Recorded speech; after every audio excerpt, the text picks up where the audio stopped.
everybody, we're back with another episode of Unfiltered HR, and today we are at Fresh Catch in Williamsville. I'm Emily, as a reminder. And that makes me Jen. And today we are going to talk with you about marijuana legalization and what that means for employers and the workplace. It's a very hot topic right now, so let's dive into it. Yes, not really new news, but I think maybe it got caught up in all the COVID news and that's dying down. So now that you're kind of opening your HR books and taking a look at what you might need to revisit, we thought it'd be a good time to talk about this topic. Absolutely, let's go. All right, and we're at Fresh Catch in Williamsville. They also have a location downtown Buffalo. EatFreshCatch.com is where you can order. They're also on DoorDash. Super good, fresh food. I can see it, actually. It's so fresh. I see it just hanging out over there. So, yeah, here there's also a fish market. You can come buy fresh, locally sourced fish, as local as it can be anyway from the East Coast. So all good stuff, so check it out. So, Jen, marijuana law. I have a question. How many of your clients are testing for marijuana use now? Do you think are actively monitoring this? I think it is one of the biggest questions right now, because that is one of the most commonly drugs that they had tested for, in specific industries especially.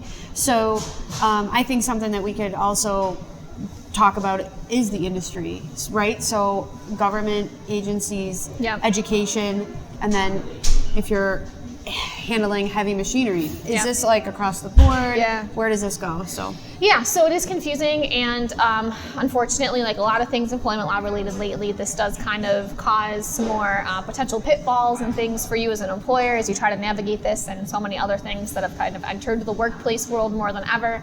So what we're going to do in today's episode is break down kind of the top things that you should know and the main takeaways. So really the main takeaway, Jen, is that marijuana is now legal for consumption for everyone ages 21 and older in New York State. So basically what's going to happen is the way you regulate this and manage and monitor it in the workplace is going to be really similar to alcohol use.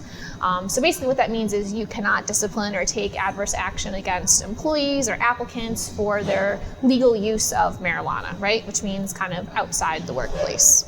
right. So what does that mean initially? So one of the biggest takeaways or first things is really that mostly employers can no longer test for marijuana in the system. So if you're doing pre-employment testing for employees, if you do reasonable suspicion testing or post-accident testing, you really should contact your provider and have them remove that marijuana from the drug panel, because unlike some other drugs, including alcohol, when you test for marijuana, currently there's no test to tell if someone was under the influence at the time of the accident or is currently under the influence. So if you take negative action for a positive test, you might be taking negative action for legal use, which would be use outside of the workplace. Right, and that makes sense.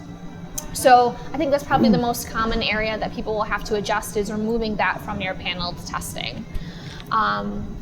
Number two is now you can't take adverse action based on a positive test, which you might think, well, then how can you possibly ever, discipline employees for this if you think they're high at work? So the new kind of standard for doing that is what New York State is calling you can take action when the employee, while working, is exhibiting articulable symptoms of cannabis impairment.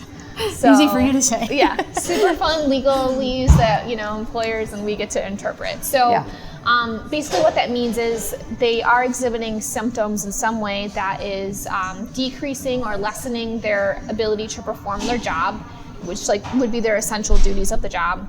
Or it's interfering with you as an employer's obligation to provide a safe and healthy work environment for other people based on OSHA requirements and those types of things. So if you can determine and observe and document that an employee is acting in a way that is impaired and impaired enough, and you suspect it's due to being under the influence and it's causing one of these issues, then potentially you can take negative action against them.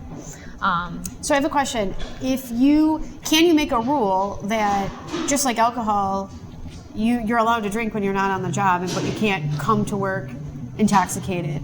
Can you make, or even maybe zero drink, not even intoxicated? You can't have any alcohol in your system if you're operating heavy machinery, if you're in the education field, things like that.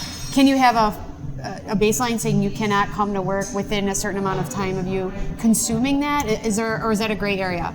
Basically, the law is that you can't discriminate or take negative action against people for their legal use, which is outside of work. And right now, because unlike alcohol, when you test for alcohol, if you're testing positive, that means it's currently in your system influencing you.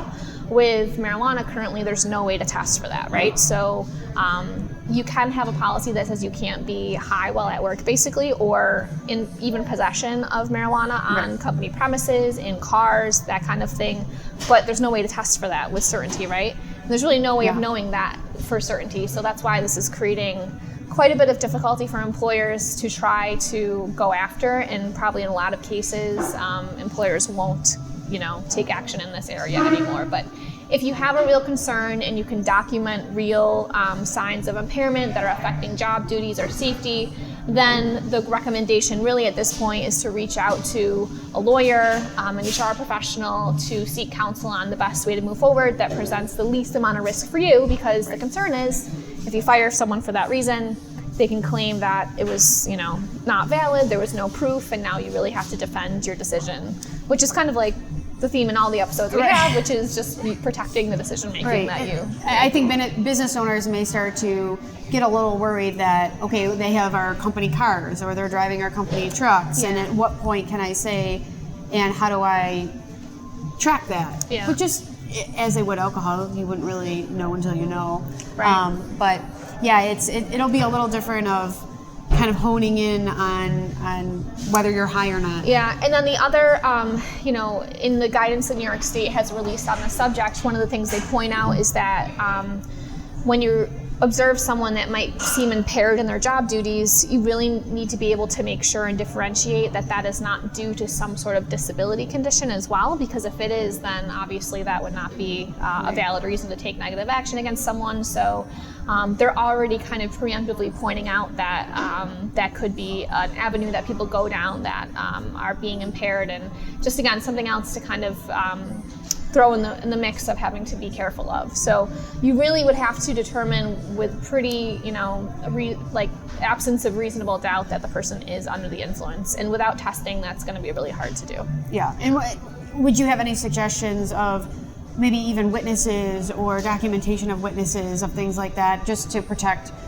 the business owner if it did come to a point and you have to reach out to an attorney? At least having some backup witnesses or data or witnesses that sign off on things, just something to protect yourself, because again, it's becoming an employee world. Would still recommend having a policy in your handbook. I mean, you'll have to, one of the things you'll need to do after this is revise all your policies. So whether it's your job application that says that new employees are subject to drug testing or pre-employment testing, making sure there's no mention of marijuana testing on there. In your handbook, you should have a drug and alcohol testing policy now.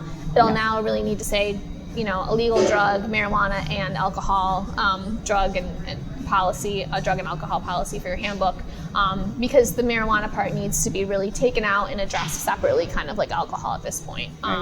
So in that policy, though, you really should still state, and it is still very okay to state, that employees cannot come to work under the influence of marijuana.